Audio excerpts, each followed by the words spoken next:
que estos discípulos tienen una fe muy grande, incluso hasta para proponerle al Señor, orar para que caiga fuego del cielo, como hacía el profeta Elías en varias ocasiones durante su ministerio, pero que no es ni el momento, ni el lugar, ni muchísimo menos la voluntad de Dios que se esté utilizando la fe para semejante barbaridad. Luego aquí vemos, sí, fe, pero una fe distorsionada.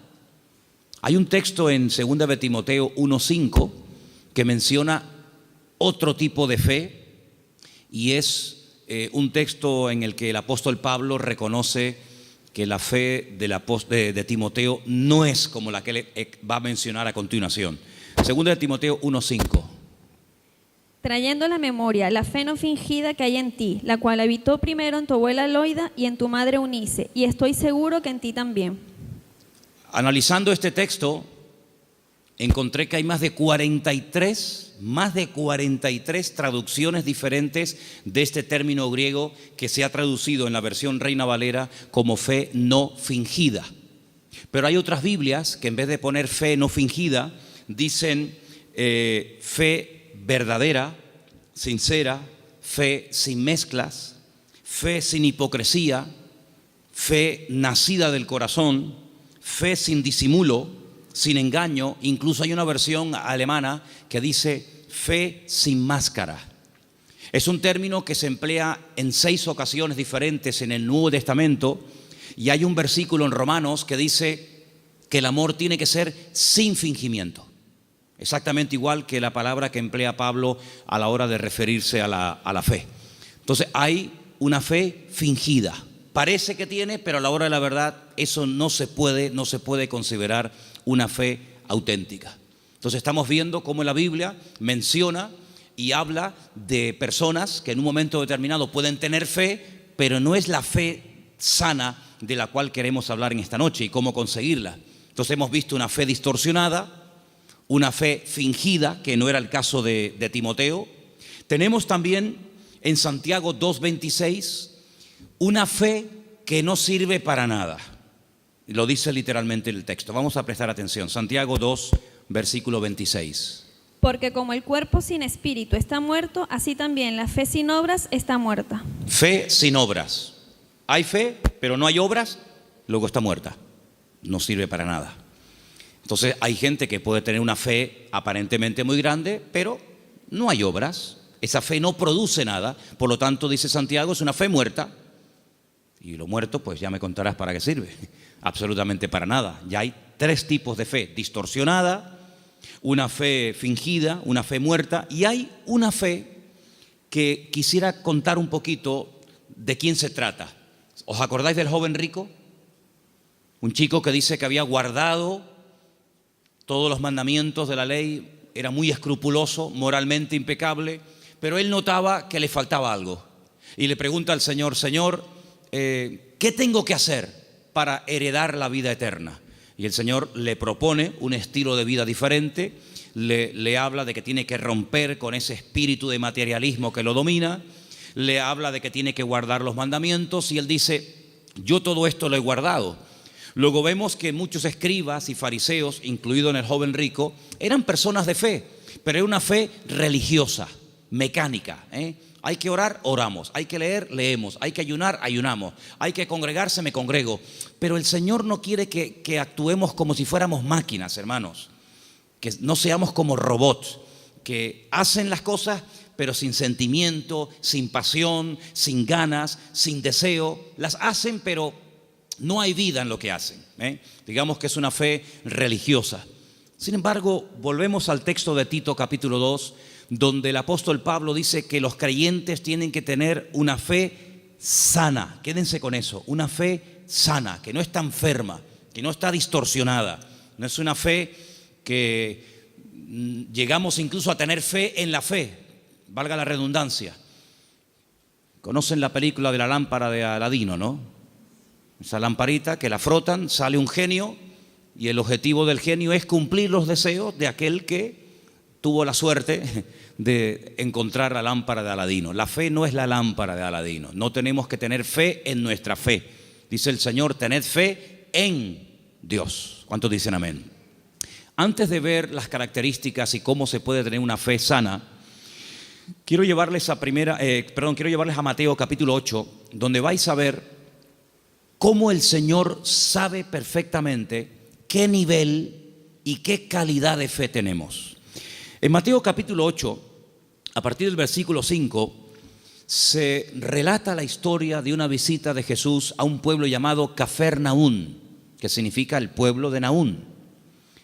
Y en el versículo 5 dice que Jesús entró en Cafarnaún y vino a él un centurión. Luego, no es un judío, es un gentil.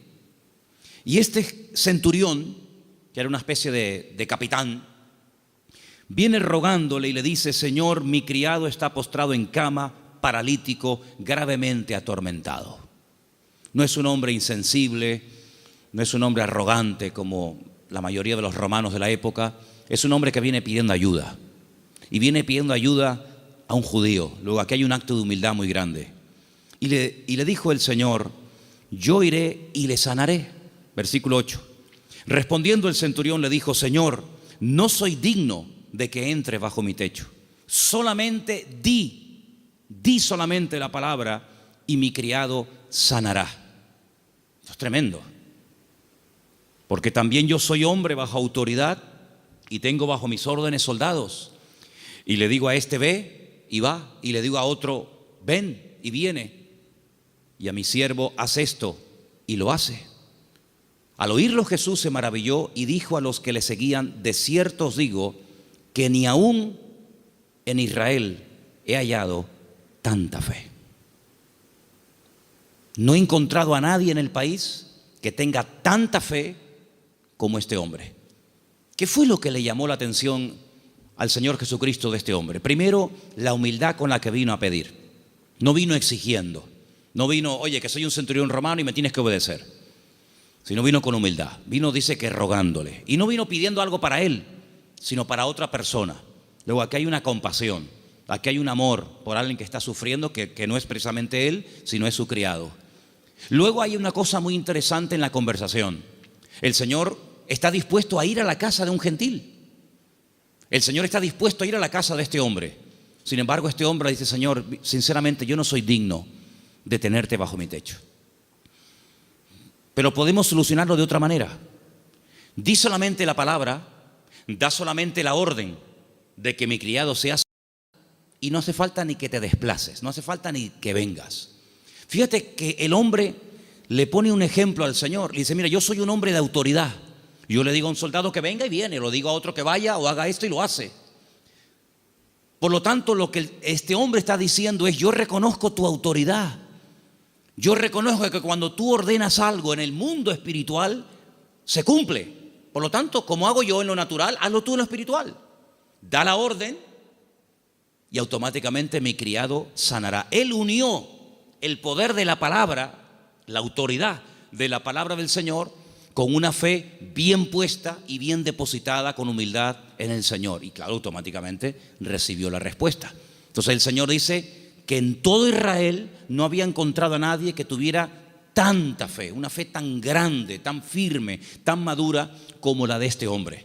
Luego, por la forma como habló, por la forma como pidió y se comportó, el Señor se dio cuenta de que este hombre no tenía una fe normal y corriente, sino era una fe, amigo, de categoría. Sin embargo, en el mismo Evangelio según San Mateo, un poquito más adelante, en el capítulo 14, ahora las cosas cambian. Porque en el capítulo 14, a partir del versículo 22, dice la palabra del Señor lo siguiente: Jesús enseguida hizo a sus discípulos entrar en la barca e ir delante de él a la otra tierra, a la otra ribera, entre tanto que él despedía a la multitud. Despedida la multitud, subió al monte a orar aparte, y cuando llegó la noche estaba allí solo. Y ya la barca estaba en medio del mar, azotada por las olas, porque el viento era contrario. Más a la cuarta vigilia de la noche, como a las 3:30 de la madrugada, Jesús vino a ellos andando sobre el mar. Los discípulos, viéndole andar sobre el mar, se turbaron diciendo: un fantasma, y dieron voces de miedo. Pero enseguida Jesús les habló diciendo: tened ánimo, yo soy, no temáis. Entonces Pedro le respondió y le dijo: Señor, si tú eres, manda que yo vaya a ti sobre las aguas. Vamos a ver. Jesús le dijo: ven. Simplemente eso, ven. Él, descendiendo de la barca, andaba sobre las aguas para ir a Jesús. Pero, ay amigos, los peros. Al ver el fuerte viento tuvo miedo y, comenzando a hundirse, dio voces diciendo: Señor, sálvame. Al momento Jesús, extendiendo la mano, asió de él y le dijo: hombre de poca fe. Poca fe. Capítulo 8 le dice al centurión: grande, grande es tu fe. Queda maravillado, queda impactado el Señor al ver el nivel de fe que tenía aquel hombre. Sin embargo, a este le dice: hombre de poca fe. Hay otro pasaje muy interesante en los evangelios, ustedes lo conocen perfectamente, donde Jesús está predicando en una casa. Dice la Biblia que fuera hay unos amigos de un paralítico que no pueden entrar. Conocen la historia, ¿verdad? Dice que se suben al techo, no se desaniman, no dicen: bueno, vengamos otro día, tal vez otro día ya no está. Nada los detiene, nada los frena. Descienden al paralítico entre ellos, y dice la Biblia literalmente: al ver Jesús la fe de ellos. No habla de la fe del paralítico. Al ver Jesús la fe de ellos, le dijo al paralítico, y todos conocemos el resto de la historia. Luego, tal vez nosotros no podemos ver la fe, ni siquiera la nuestra, pero el Señor sabe perfectamente qué nivel de fe tenemos. La fe que tenemos que tener no es una fe cualquiera. No es esa fe que creemos que es una especie de, como dije antes, de lámpara de Aladín o de llave maestra que todo lo puede y todo lo abre. No, no. Tiene que ser una fe sana. Pero ¿cómo se llega a tener esa fe sana? ¿Cuáles son las características de una fe sana verdaderamente en el Señor? Vamos a ver la primera característica que tiene que tener una fe sana. Primera de Pedro, capítulo 1, del 3 al 9. ¿Lo tienes, Vanessa? Vamos a prestar atención a Primera de Pedro 1, del 3 al 9. Bendito el Dios y Padre de nuestro Señor Jesucristo, que según su grande misericordia nos hizo renacer para una esperanza viva por la resurrección de Jesucristo de los muertos, para una herencia incorruptible, incontaminada e inmarcesible, reservada en los cielos para vosotros, que sois guardados por el poder de Dios mediante la fe para alcanzar la salvación que está preparada para ser manifestada en el tiempo postrero, en lo cual vosotros os alegráis, aunque ahora, por un poco de tiempo, si es necesario, tengáis que ser afligidos en diversas pruebas, para que sometida a prueba vuestra fe, mucho más preciosa que el oro, el cual, aunque perecedero, se prueba con fuego, sea hallada en alabanza, gloria y honra, cuando sea manifestado Jesucristo, a quien amáis sin haberle visto, en quien creyendo, aunque ahora no lo veáis, os alegráis con gozo inefable y glorioso, obteniendo el fin de vuestra fe, que es la salvación de vuestras almas. Amén. ¿Os dais cuenta? La primera característica de una fe sana es que tiene que ser probada. Si no quieres tener una fe probada, jamás sabrás qué tipo de fe tú tienes. Mientras no hay problemas, no se sabe si verdaderamente tú eres una persona madura o inmadura. No se sabe. Es como cuando antiguamente te entregaban la cartilla cuando terminabas de hacer el servicio militar y te ponían comportamiento, bueno, malo, excelente, regular, lo que fuera, disposición a la hora de actuar o en fin, las distintas, digamos, no materias, sino las distintas características que se pretendía o se suponía que había en un soldado.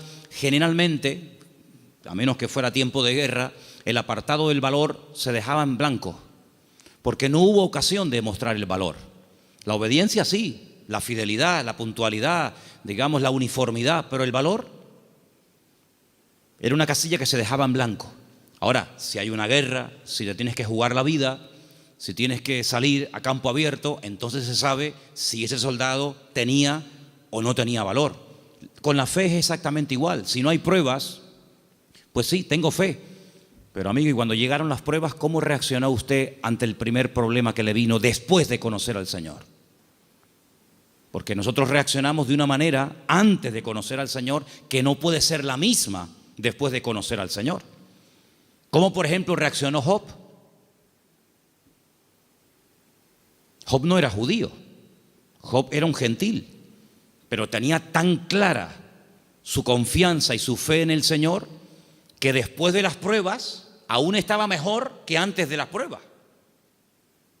Antes de las pruebas era un hombre rico, la vida le sonrió, tenía hijos, matrimonio que funcionaba perfectamente, aparentemente, tierras, criados, prestigio, casas, un patrimonio increíble y no había ningún problema. El Señor permitió, porque todo lo permite el Señor, que las cosas comenzaran a ir de diferente manera. Perdió en una semana a todos los hijos, no a uno, a todos, los varones y las hembras. Perdió todos los animales, eso era una tragedia en aquel tiempo.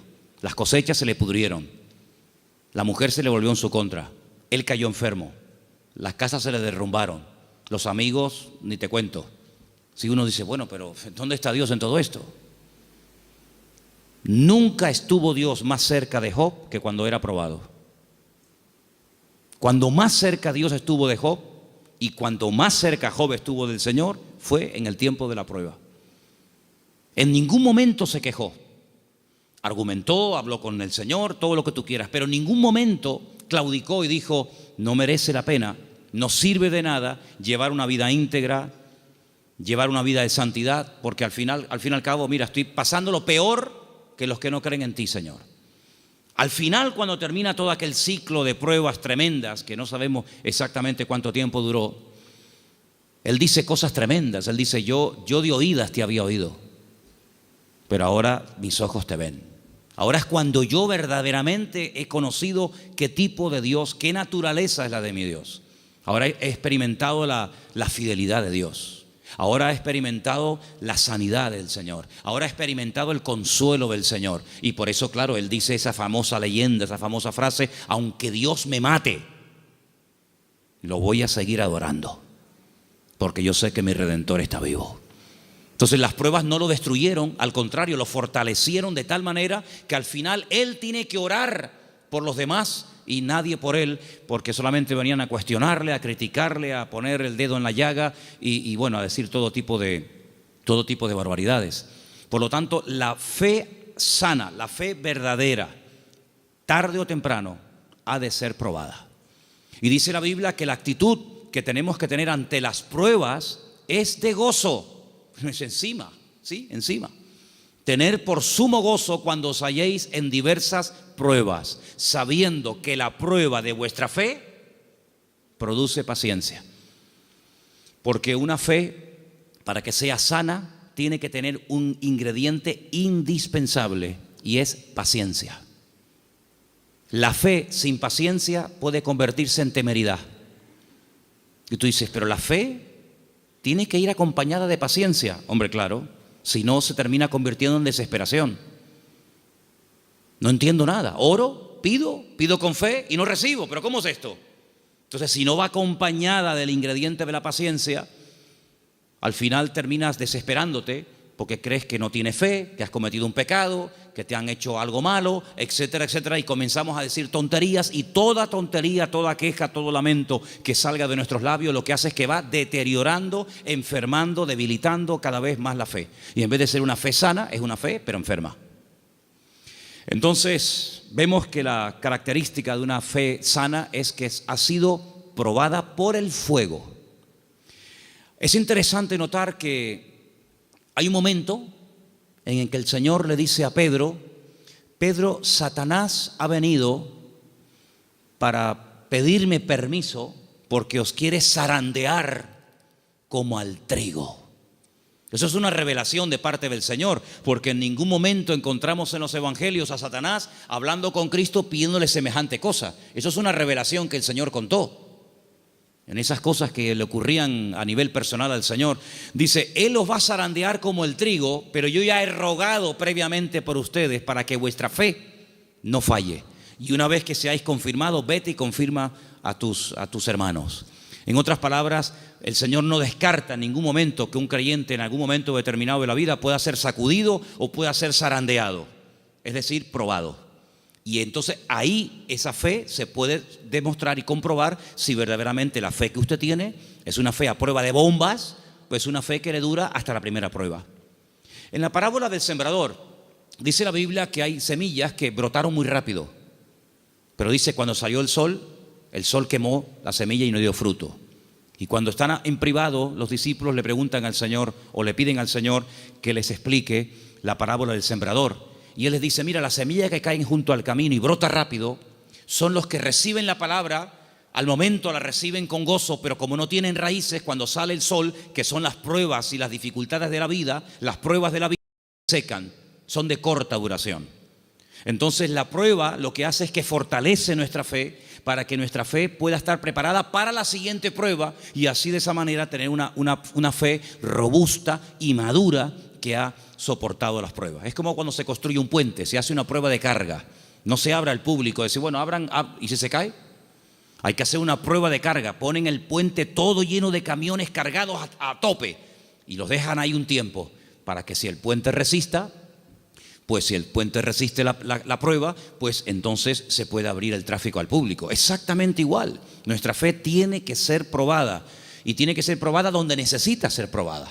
A lo mejor en lo económico, a lo mejor en lo familiar, a lo mejor en lo físico, no sé, pero el Señor sabe dónde tiene que apretar, porque todas las pruebas siempre son para nuestro progreso, para nuestro crecimiento y para fortalecer nuestra fe. ¿Cuántos dicen amén? La segunda característica de una fe auténtica, de una fe sana, la encontramos en una carta que Pablo le escribe a los hermanos de Tesalónica. Primera de Tesalonicenses 1. Del 2 al 10. Es una lectura un poquitín larga, pero por favor presten atención. ¿La tienes tú, Patricia? Adelante. Damos siempre gracias a Dios por todos vosotros, haciendo memoria de vosotros en nuestras oraciones, acordándonos sin cesar delante del Dios y Padre nuestro de la obra de vuestra fe, del trabajo de vuestro amor y de vuestra constancia en la esperanza en nuestro Señor Jesucristo, porque conocemos, hermanos amados de Dios, vuestra elección. Pues nuestro evangelio no llegó a vosotros en palabras solamente, sino también en poder, en el Espíritu Santo y en plena certidumbre. Como bien sabéis, cuáles fuimos entre vosotros por amor de vosotros, y vosotros vinisteis a ser imitadores de nosotros y del Señor, recibiendo la palabra en medio de gran tribulación con gozo del Espíritu Santo, de tal manera que habéis sido ejemplo a todos los de Macedonia y de Acaya, que han creído, porque partiendo de vosotros ha sido divulgada la palabra del Señor, no solo en Macedonia y Acaya, sino también en todo lugar vuestra fe en Dios se ha extendido, de modo que nosotros no tenemos necesidad de hablar nada, porque ellos mismos cuentan de nosotros la manera en que nos recibisteis y cómo os convertisteis de los ídolos a Dios para servir al Dios vivo y verdadero y esperar de los cielos a su Hijo, al cual resucitó de los muertos, a Jesús, quien nos libra de la ira venidera. Amén. La iglesia de Tesalónica, desde el primer momento, fue una iglesia muy perseguida, muy perseguida. No todas fueron así, pero una de las características de esa congregación es que desde el primer momento los creyentes fueron perseguidos. Hermanos perdieron la vida. Llegó un punto que la presión era tan tremenda, que comenzaron a pensar si a lo mejor ya había comenzado hasta la gran tribulación. Fíjate lo que te digo. Y por eso Pablo tiene que escribirles varias cartas y alentar y animar a los hermanos y aclararles que todavía ese tiempo no ha comenzado, y les alienta y les anima a decir, hermanos, seguir adelante. El Señor aún no ha venido. El tiempo de angustia de Jacob, la gran tribulación aún no ha comenzado. Y Pablo pone doctrina encima de la mesa para que ellos sepan que lo que está pasando no es todavía lo que está profetizado para los últimos tiempos, ¿verdad? Y una de las cosas que el apóstol Pablo reconoce de la iglesia es que la fe de la iglesia, la fe de los hermanos de la ciudad de Tesalónica, no se quedó encerrada entre cuatro paredes, sino que los creyentes no habían perdido el valor de testificar a los que no conocían al Señor.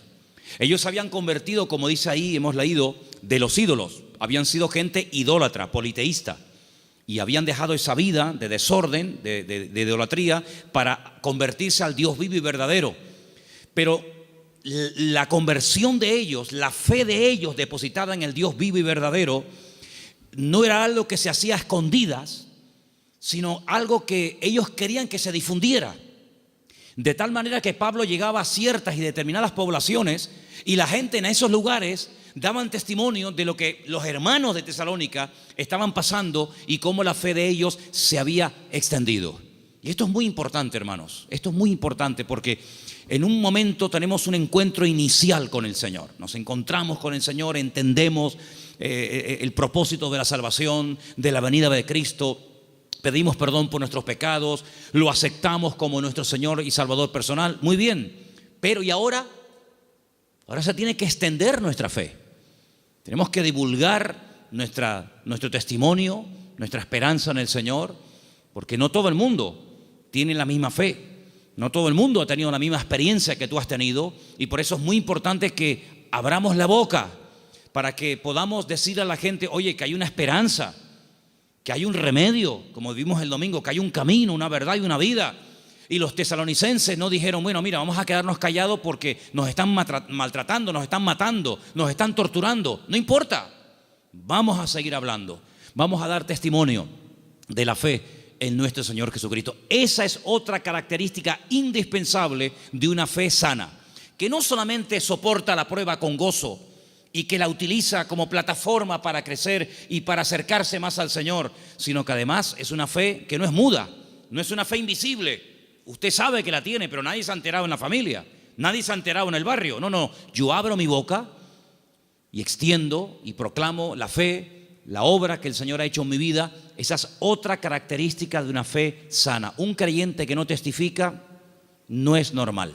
No es creyente que un creyente que tiene el gozo del Señor y que ha pasado de muerte a vida, pasen los días, las semanas y se le pase la vida y no comparta su fe y su testimonio con nadie. Eso no es una fe sana, es una fe enferma.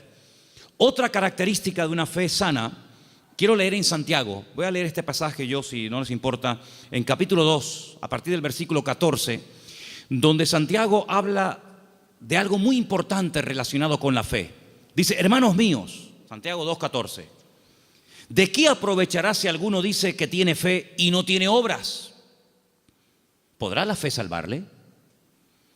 Si un hermano o una hermana están desnudos y tienen necesidad del alimento de cada día, y alguno de vosotros les dice, id en paz, calentaos y saciaos, pero no les dais las cosas que son necesarias para el cuerpo, ¿de qué aprovecha? No, hermanos, déjenme que diga esto. Decimos, bueno, pero ¿no es el Señor el que suple nuestras necesidades? Sí, pero muchas veces el Señor puede suplir nuestras necesidades a través de nuestros hermanos. A veces cuando veo a un señor mayor o a alguna persona en un parque, en una plaza, dándole de comer a los pajaritos o a las palomas, a mí siempre me viene a la cabeza el texto que dice, hombres de poca fe, mirad las aves del cielo que ni siembran ni hilan, ¿no las alimenta vuestro Padre Celestial?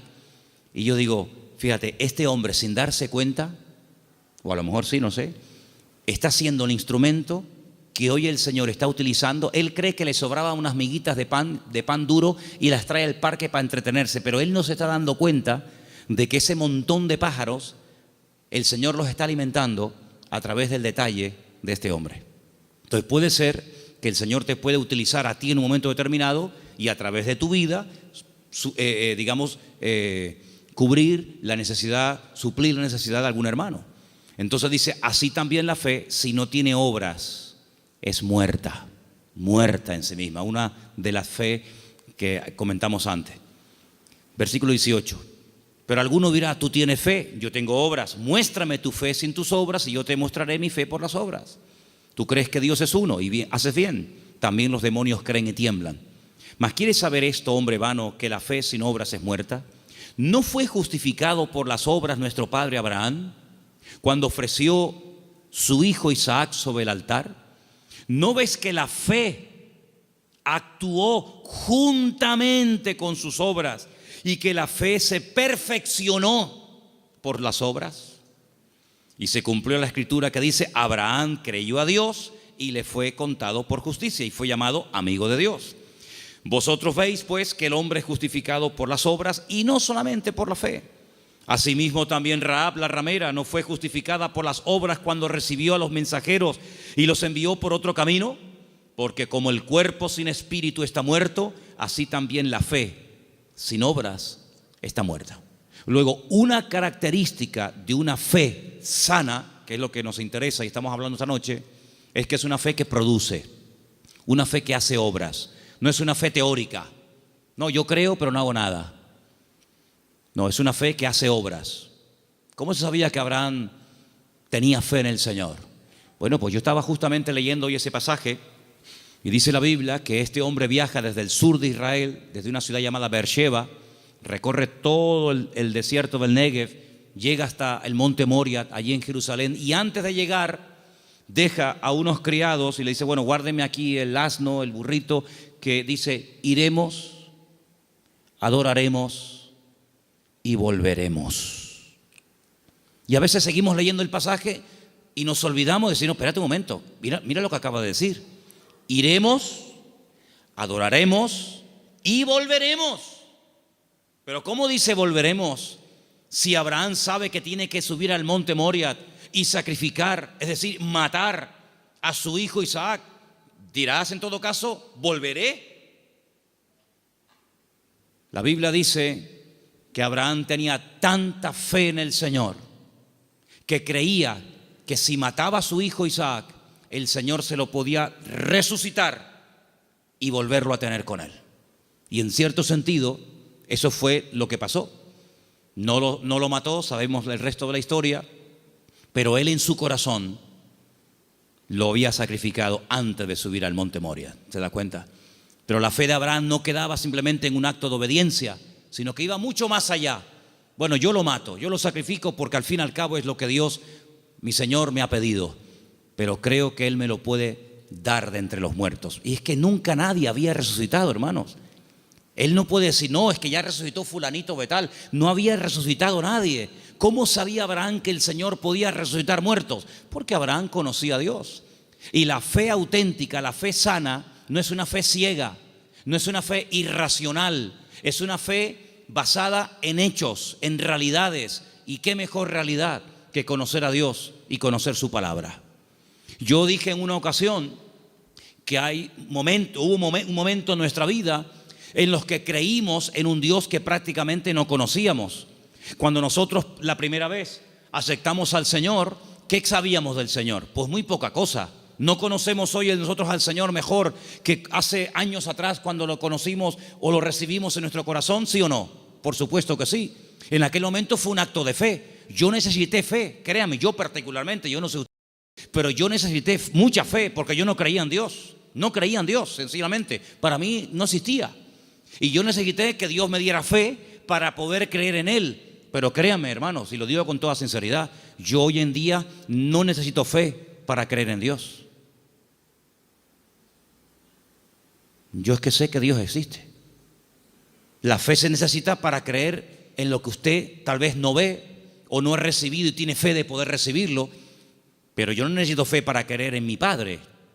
Yo no necesito hoy por hoy fe para creer si este libro es o no es la palabra de Dios. Es que yo sé que es la palabra de Dios. Por lo tanto, la fe tiene que ir en aumento, tiene que ir creciendo, tiene que ir madurando. Y por eso, amados hermanos, hay momentos en los que en la vida de ciertos y determinados personajes los milagros tenían que verse muy asiduamente, un poco como para sacudirlos y para provocar la fe en ellos. Pero hay un momento en nuestra vida en los que prácticamente ya no necesitamos tantos milagros cada día, porque el hecho de que el Señor sea mi Señor, ya para mí eso es más que suficiente y sé que todo lo demás vendrá por añadidura. ¿Cuántos dicen amén? Hay gente que continuamente le pone pruebas al Señor. Señor, ¿será tu voluntad esto? Señor, ¿será tu voluntad lo otro? Señor, voy por aquí, Señor, voy por allá. Bueno, pues si constantemente le tienes que estar poniendo pruebas a tu Dios, es porque no lo conoces mucho. Porque si tú sabes que a tu marido no le gustan las lentejas, no sé si hay algún marido, perdón si alguien se sienta aludido, pero si tú sabes que a tu marido no le gustan las lentejas, no dices, se las voy a poner a ver si le gustan o no le gustan. Ya te ha dicho de todas las formas que no le pongas lentejas que no le gustan. Por lo tanto, como ya lo sé, no se las pongo. Pero yo sé que lo que le gusta es el potaje de berros. Entonces, en la medida en la que tú conoces a tu marido, a tu esposa o a tu hijo, a quien sea, tú te comportas de una forma diferente con él o con ella, ¿sí o no? En la medida en que tú conoces a Dios, yo no tengo que decirle a Dios, Señor, ¿se puede hacer esto o no se puede hacer? Voy a poner un papelito con un sí y con un no. Soplo y el que se quede en la mesa, no hace falta jugar a eso, porque yo ya conozco a mi Dios y yo sé lo que le gusta y lo que no le gusta. Leía en el día de ayer algo tremendamente interesante. Dice Pablo, es que la ley no fue dada para el justo. La ley fue dada para el homicida. La ley fue dada para el que no conocía a Dios y tienes que decirle todo, le tienes que contar todo. Pero José nunca leyó la Biblia. Y José era capaz de decir, eso no lo puedo hacer, porque si yo hago eso, yo peco contra mi Dios. ¿Os acordáis? Cuando es tentado con la mujer de Potifar, él podía haber dicho, bueno, ¿dónde está escrito que esto es pecado? No estaba escrito por ninguna parte, pero es que él conocía a Dios. Y cuando una persona conoce a Dios, aunque no tenga mucho conocimiento de la Biblia, conoce más del Dios de la Biblia que de la Biblia del Señor y sabe perfectamente discernir, dice, esto no es de Dios, esto no es del Señor, porque el que conoce al Señor, dice la Biblia, hay un texto muy bonito que dice, el pueblo que conoce a su Dios se esforzará. Y nosotros, amados, queridos hermanos, no dejamos de pecar por miedo al castigo, sino no pecamos por temor a Dios, por respeto al Señor, que es muy diferente. Amén. Otra característica de una fe madura, tal vez le puede sorprender esta frase, es que no tiene miedo a las aventuras. En Génesis capítulo 12, quiero que vean este pasaje conmigo. Génesis capítulo 12, versículo 1.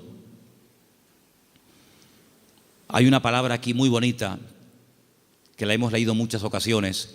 Dicen que el padre de Abraham era, ¿cómo se llamaba el padre de Abraham?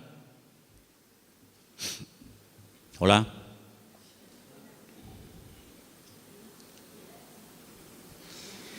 El padre de Abraham se llamaba Taré. Y cuenta la leyenda que el padre Abraham, Taré, podía ser una persona muy importante en el ejército de Nimrod.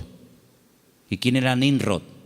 Uno de los peores personajes de la historia. Terrible, terrible. El primer hombre poderoso de la tierra.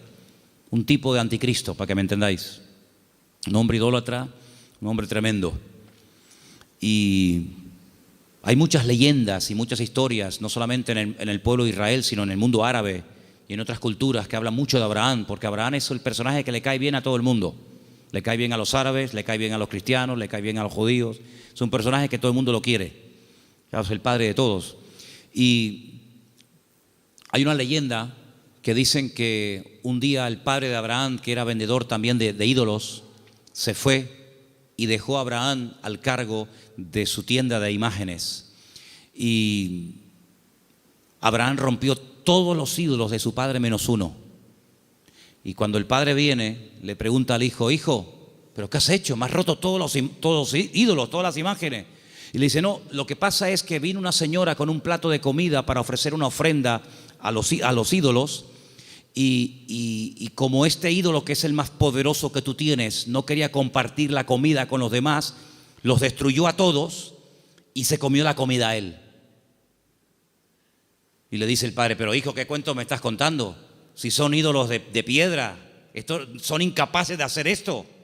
Y Abraham le dice, pues papá, si tú mismo has reconocido que son ídolos de piedra que no puedan hacer esto, ¿por qué los adoras? Es una leyenda que cuentan los árabes, ¿no? Hablando acerca de la fe de Abraham.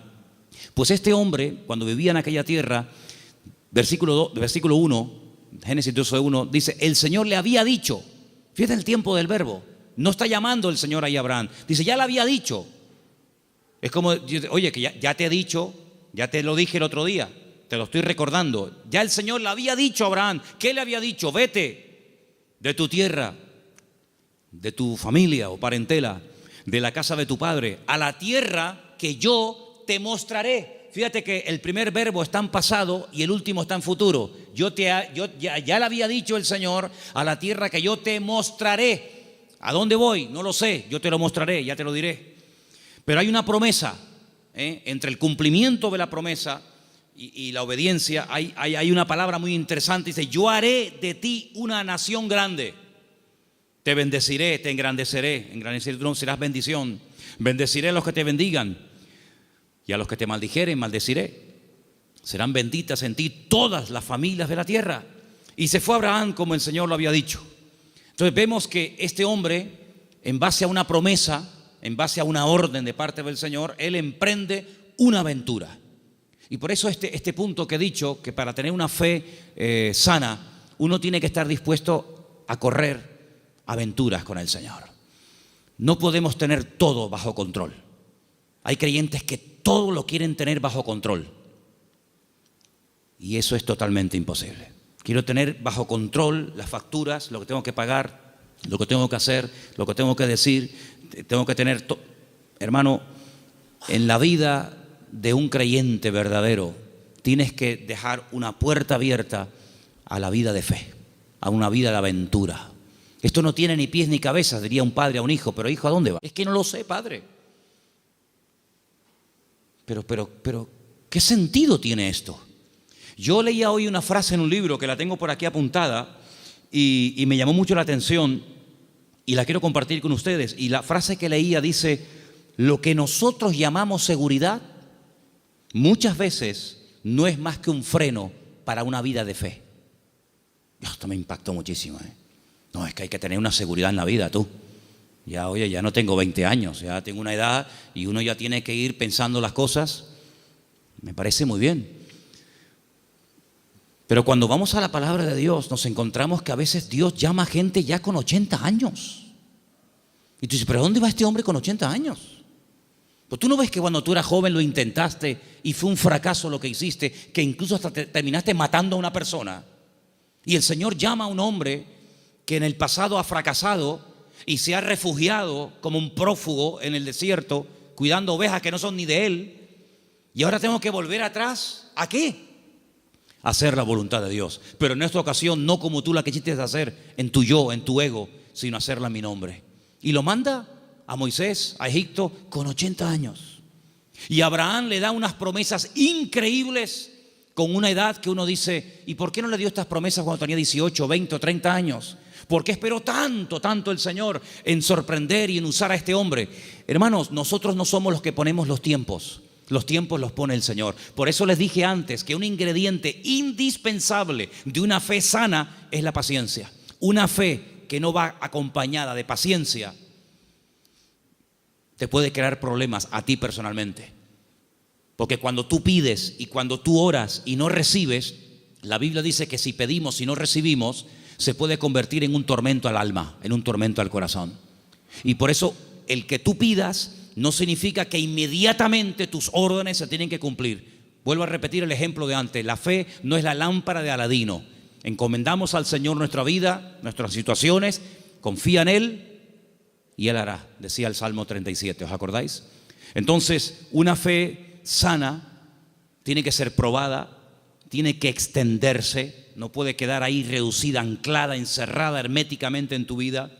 Es una fe que produce obras. Es una fe que es que por lo que haces se nota que tiene fe. Hombre, vamos a ver, un hombre que está dispuesto a sacrificar a un hijo, ¿qué más prueba que ello? Cuando le dice el Señor a ese hijo el día de mañana, quédate en Beersheba y siembra en el desierto, y este hombre siembra en el desierto y no cuestiona a Dios diciendo, oye, pero ¿cómo que siembra en el desierto? Esto es un disparate, es una locura. ¿Cómo voy a sembrar la semilla? ¿Cómo voy a sembrar semillas en arena? Y el hombre lo hace y Dios lo prospera, ¿verdad? Vemos en la Biblia que hay momentos en los que Dios le dice a la gente, oye, ¿tú estás dispuesto a ir en contra de la corriente? ¿Tú estás dispuesto a hacer lo que yo te diga aunque aparentemente sea un disparate? A ese tipo de vida no tenemos que cerrarnos. Yo no digo que tengas que ir por ese camino toda tu vida, pero no descartes la posibilidad de que en un momento Dios te lleve la contraria. ¿Puede el Señor llevarnos la contraria? ¿Puede el Señor sorprendernos a estas alturas? Quiero decirles algo que llevo tiempo queriendo decirlo y siempre se me olvida. Siempre se me olvida. Cuando llego a casa digo, pero si yo vine de Galicia y quería decirles esto y todavía no se lo he dicho. Ahora me acaba de venir a la cabeza y se lo voy a decir. Fui a predicar un día a una iglesia en Galicia. No voy a decir ni el sitio porque sabe Dios a dónde llegan estas predicaciones. Fui a predicar a un lugar y el pastor de esa iglesia, que llevaba ya mucho tiempo al frente de esa congregación, me dice que se va a ir a otra ciudad, a empezar otra iglesia. Digo, muy bien. Y él sigue hablando y me dice, es que esta iglesia en la que yo ya he estado años, yo creo que ya ha dado todo lo que tenía que dar. Hemos hecho evangelismo, hemos hecho retiros, hemos hecho campamentos, hemos hecho vigilias, y yo creo que esta iglesia ya ha dado todo lo que tenía que dar y voy a comenzar en otra parte. Y cuando yo llegué a casa y comencé a pensar en lo que este hermano me había dicho, es un buen hombre, es un buen pastor, no estoy hablando de un pseudo pastor, estoy hablando de un hombre de Dios. Pues yo dije, Señor, es interesante en la vida porque en la vida tiene que saber uno hasta dónde tiene que llegar. La Biblia nos enseña que el sueño de Moisés era entrar a la tierra prometida. El Señor dijo, no, hasta aquí llegaste, amigo. Pero no voy a cruzar el Jordán, no, es que soy Moisés, me da igual. Yo si quieres te enseño la tierra, pero aquí se acaba tu vida, amigo. A partir de ahora le pasas el relevo a Josué. Y vemos que Moisés no entró en la tierra prometida. Y tan grave fue lo que hizo, aparentemente delante del Señor fue gravísimo, para no dejarlo entrar, tú imagínate, ¿verdad? Vemos por ejemplo a David. ¿Cuál era el sueño de David? El sueño de David era levantar un templo a Dios. Ese era el sueño de David. ¿Se lo había pedido el Señor? No. De hecho el Señor le dice a través del profeta Natán, le dice, ¿dónde me vais a meter a mí? Si el cielo es mi trono y la tierra es el estrado de mis pies, ¿qué casa me vais a construir a mí? Pero si quieres hacerla. Sin embargo, vemos que el Señor no le permitió. El que verdaderamente tenía ganas de levantar el templo no lo pudo levantar. Su hijo fue el que lo levantó. Entonces él entendió que su vida no era, o el sueño de su vida no se iba a cumplir, sino que era su hijo el que iba a levantar el templo. Luego uno tiene que saber hasta dónde puede llegar. Porque hermanos, seamos sinceros, si analizamos por ejemplo la vida de José, un hombre de fe, un hombre obediente, vemos que sí, él había recibido una revelación cuando era jovencito de lo que sería su vida.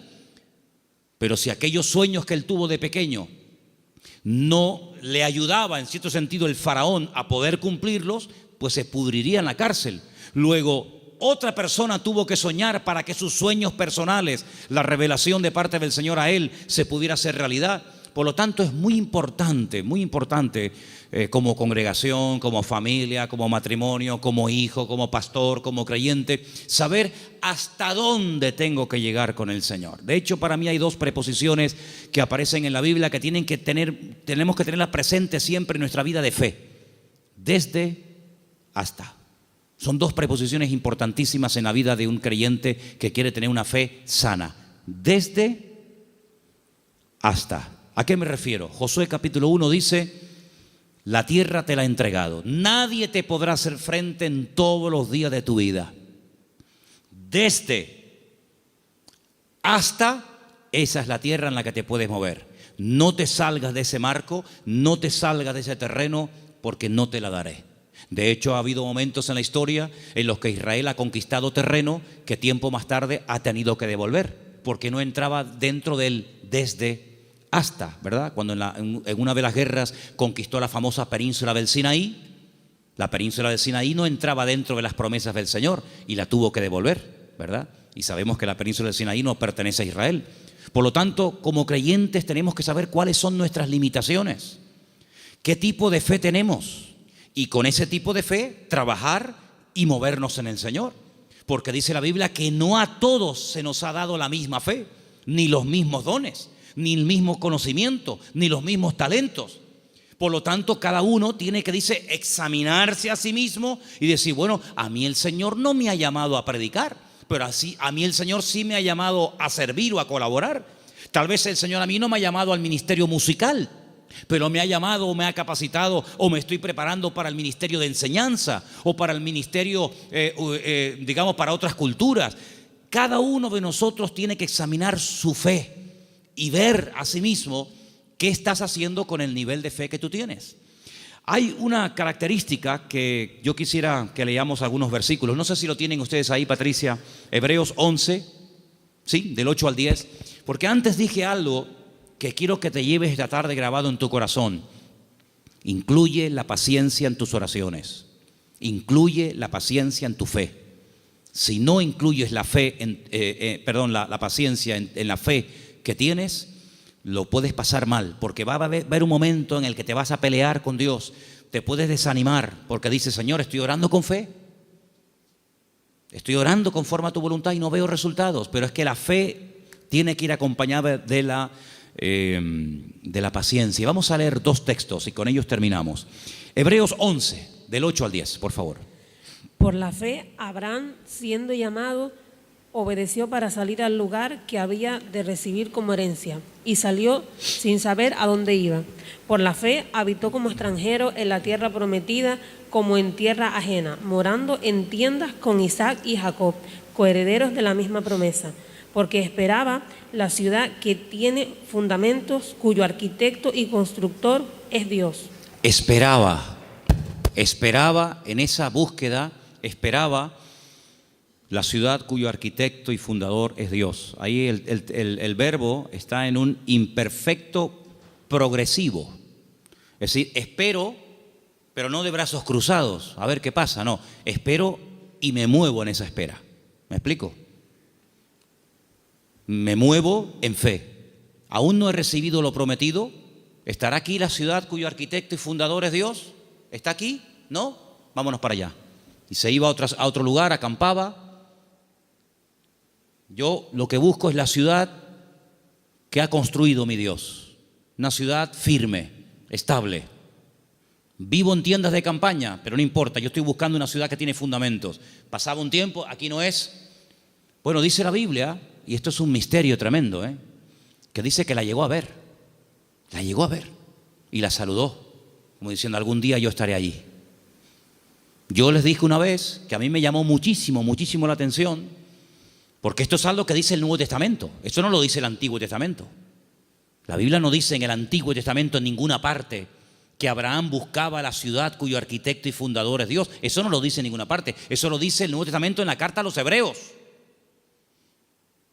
Luego hay una transmisión oral, cosas que se contaban de padres a hijos, de generación en generación, que no están escritas en la Biblia, pero que llegaron hasta los tiempos del Señor Jesucristo, y el que escribió la carta a los Hebreos, que puede ser Pablo, Apolos, Lucas o quien fuera, él, inspirado por el Espíritu Santo, dice en la carta, si fuera mentira, Dios no le hubiera permitido que lo escribiera, que Abraham lo que en el fondo buscaba no era agua en el desierto. Lo que él buscaba era una ciudad cuyo arquitecto y fundador es Dios. Y tú dices, ¿qué ciudad es esa? ¿Qué ciudad es? Una ciudad que ha hecho Dios. Bueno, yo solamente conozco una. ¿Cuál es? Pues la Nueva Jerusalén, ¿sí o no? No hay otra. Bueno, pues cuando hemos ido muchas veces a Israel, en el famoso Museo del Templo, pues resulta que al principio ustedes saben que hay unas habitaciones que te van explicando la historia de la Biblia con unos cuadros gigantes, unos cuadros enormes. No dejan sacar fotografías, no dejan hacer películas, pero bueno, yo lo tengo aquí grabado en mi cabeza.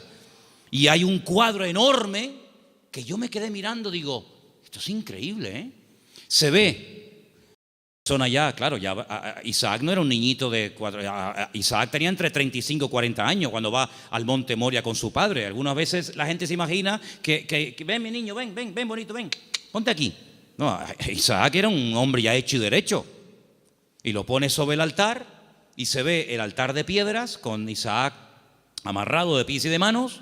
En el fondo se ve unas zarzas con un carnero allí enroscado. Se ve a Abraham con el puñal en alto, pero él está mirando al cielo, y es a lo que voy, y se ve en el cielo el templo de Jerusalén, todo como si fuera de oro, se ve el templo, y Abraham mirando el templo de Jerusalén. Por eso los judíos dicen que lo que Abraham vio en el monte Moriah fue el futuro templo de Jerusalén, y ese es el monte donde se construyó el templo de Jerusalén. Y yo, cuando miraba aquello, digo, pero si los judíos no leen el Nuevo Testamento, si los judíos tienen prohibido leer el Nuevo Testamento, ¿Cómo saben ellos que Abraham allí en aquel sitio, según la versión judía, él vio el templo de Jerusalén? Y yo en el Nuevo Testamento veo que Abraham lo que vio fue la nueva Jerusalén. Bueno, algo se tuvo que transmitir a lo largo de la historia, de boca en boca, ¿verdad? De generación en generación, que llegó hasta los tiempos de la carta de los Hebreos, donde vemos que Abraham vio algo y dice que la vio. Entonces, amados hermanos, el nivel de fe de Abraham era algo tan espectacular que ¿cómo va a tener el temor de sacrificar a un hijo cuando sabe que Dios se lo puede resucitar? ¿Cómo va a tener el temor de dejar la herencia de su padre y quedar totalmente desheredado a la hora de salir del hogar cuando él sabe perfectamente lo que Dios le está prometiendo? La fe no tiene lugar a la duda. La fe es certeza, la fe es convicción. Ahora, si yo tengo un buen trabajo, pongamos un ejemplo sencillo de entender. Si yo tengo un buen trabajo, gano bien, estoy contratado fijo, tengo mis pagas, ya tengo una antigüedad, etcétera, etcétera, me va bien, me encuentro a gusto, y de repente me ofrecen otro trabajo, una de dos. O el que me ofrecen tiene que ser 1000 veces mejor que el que tengo, o no tiene ningún sentido que yo deje este buen trabajo por un trabajo que en el fondo no sé si me van a pagar, si no me van a pagar, si tienen solvencia, si no tienen solvencia, si estos van serios, si estos van broma. ¿Tú sabes lo que significó dejar todo? Papá, que me voy. ¿Pero te vas a dónde? No sé. ¿Y por qué? Es que Dios me llamó. ¿Pero qué Dios te llamó? Era una aventura, era un disparate. Pero un disparate para el hombre que tiene una fe enferma. Un disparate para el hombre que se pone encima de una mesa y empieza a sacar cálculos y saca la calculadora y dice: esto es un disparate, esto no va a funcionar bien, esto no tiene ni pies ni cabeza. Para el hombre natural, dice la Biblia, que las cosas de Dios son un disparate, son locura. Pero para el hombre que tiene el Espíritu de Dios, dice que la fe te permite, hay distintos niveles, ¿verdad? Hay un momento en el que la fe, si crece, si madura, si se extiende, una fe probada, etcétera, te permite ver por la fe y llamar las cosas que no son como si ya fuesen. Tú imagínate que yo mañana llego aquí y les digo: hermano, a partir de ahora me llamo Daniel, ya no me llamo Manolo. Sería un choque, ¿no? Sería un impacto. Bueno, pues eso fue lo que tuvo que hacer Abraham: convencer a su mujer de que ahora Dios le cambió el nombre, convencer a sus 300 criados, y encima el nombre que Dios le ha puesto es un nombre que tiene que ver con algo que no es real. Si le hubiera puesto un nombre que significaba anciano, pues oye, te pega como anillo al dedo porque eres un viejito. O si te hubiera puesto un nombre que no sé, pero es que le puso un nombre que significaba padre de multitudes.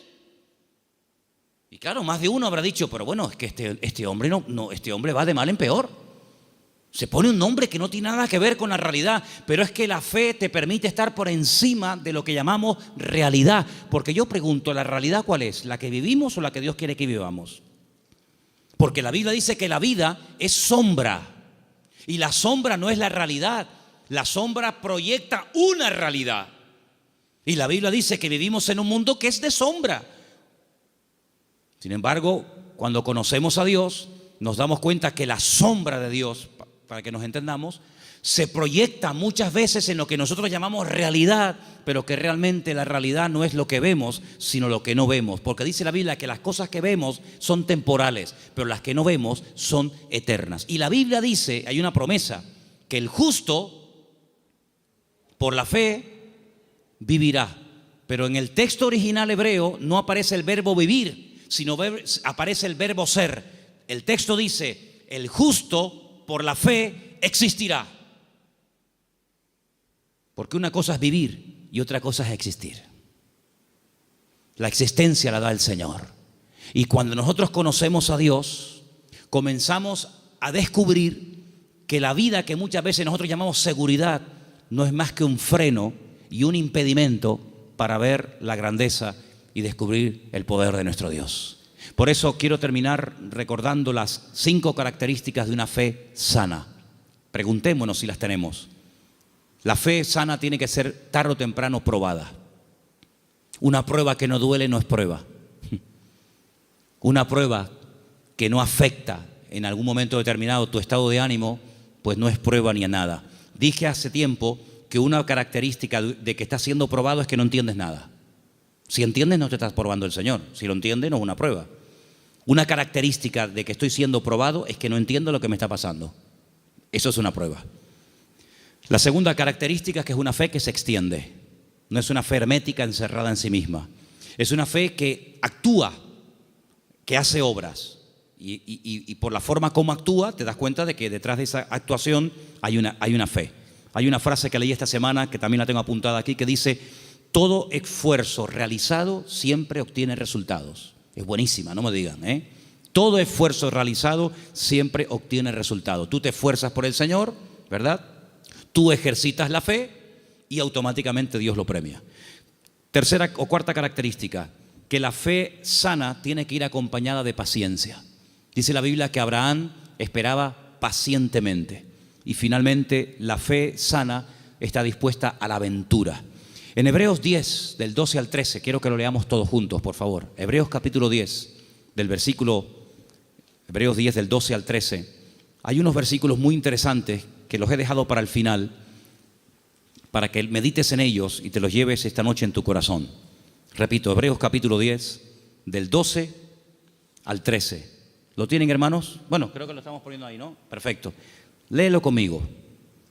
Pero Cristo, habiendo ofrecido una vez para siempre un solo sacrificio por los pecados, se ha sentado a la diestra de Dios. Versículo 13. De ahí en adelante, esperando hasta que sus enemigos sean puestos por estrado de sus pies. Esperando. Es la misma palabra que aparece cuando dice que Abraham esperaba la ciudad cuyo arquitecto y fundador es Dios. Ahora fíjate esto. Cristo muere, cumple todo lo que tiene que cumplir, derrama su sangre, resucita al tercer día, asciende a la gloria, se sienta a la diestra de Dios Padre. Y yo pregunto, ¿y ahora qué? Lo hemos leído esta noche. Él está esperando que todos y cada uno de sus enemigos sean sometidos y puestos bajo la planta de sus pies. Si mi Señor, después de todo lo que hizo, su muerte, su resurrección, la victoria sobre el pecado, sobre el diablo, etcétera, si Él, después de todo ese tremendo sacrificio, está esperando sentado a la diestra de Dios Padre, ¿por qué a nosotros a veces nos cuesta tanto esperar una oración que la hicimos la semana pasada y queremos que ahora nos responda el Señor? ¿Cuánto tiempo lleva esperando el Señor Jesucristo? Bueno, en número redondo, 2000 años.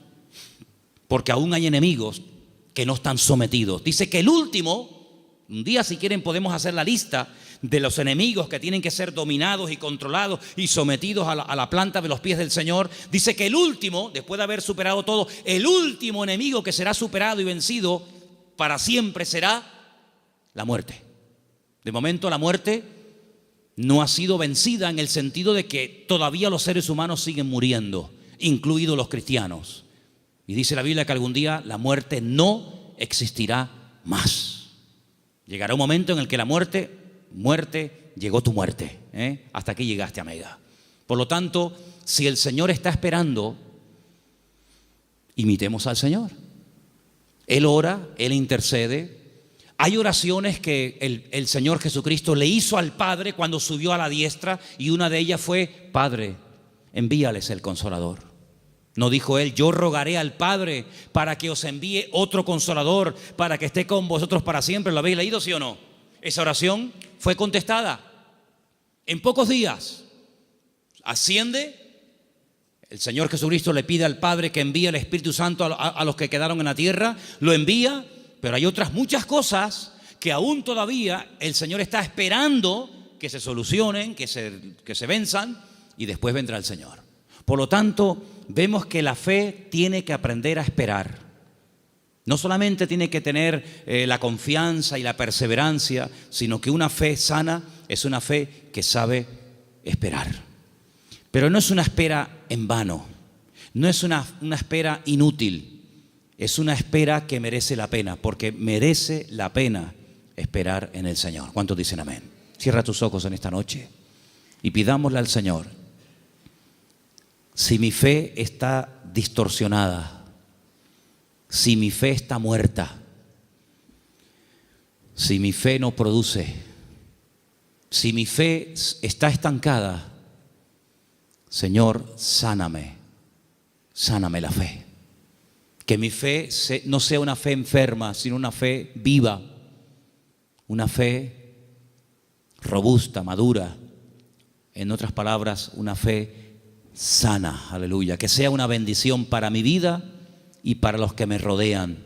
Una fe contagiosa, una fe que trae ánimo, una fe que trae fortaleza al espíritu. Una fe que me ayuda a superar los traumas, los problemas, las tristezas, las amarguras, las pérdidas.